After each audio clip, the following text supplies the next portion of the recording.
বাস থেকে তুমি যবে নামতে একটি কিশোর ছেলে। একটি না, এডুকেশন মিনিস্টার ব্রাত্য বোস খোদ নাটক করে, সিনেমা করে, গান করে, কবিতা বলে, অনেক কিছুই করে। তার কাছ থেকে তুমিও রবীন্দ্রসঙ্গীত গাও না? কিছু না থাকলে স্টকে এটা তো থাকেই। দিদিকে প্রণাম। আমাকে একবার আমি আমার এক বন্ধুকে একবার বলেছিলাম, তোমাদের জন্য বলি, যে সে আমায় বলেছিল তুমি আমার একটা গান গিয়ে শোনাবে। আমি তাকে বলেছিলাম বলো, তাতে সে আমার উপর এত রেগে যায়, তারপর সে কোনোদিন কথা বলেনি।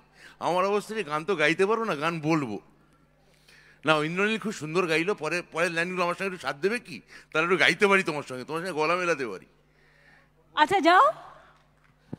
রোদ জ্বলা দুপুরে সুর তুলে নুপুরে, তারপর বাস থেকে তুমি যবে নামতে একটি কিশোর ছেলে। একটি না, এক জোড়া কিশোর ছেলে। আচ্ছা, এক জোড়া কিশোর ছেলে, তারা কেন দাঁড়িয়ে সে কথা কি কোনোদিনও ভাবতে?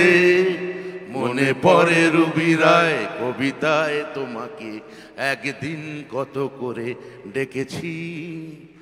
আজ হয় রুবি রায় ডেকে বলো আমাকে, তোমাকে কোথায় যেন দেখেছি। দীপ জ্বলা সন্ধ্যায় হৃদয়ের জানালায় কান্নার খাঁচা তুমি রেখেছি। ও পাখি সে তো আসনি, তুমি ভালোবাসনি, স্বপ্নের গান যেথা বুনেছি। অনুভ্যাসের ফোনে চচ্চর করছে। তোমাদের সবার জয় হোক। আর দিদির জন্য সবাই বলো লং লিভ দিদি।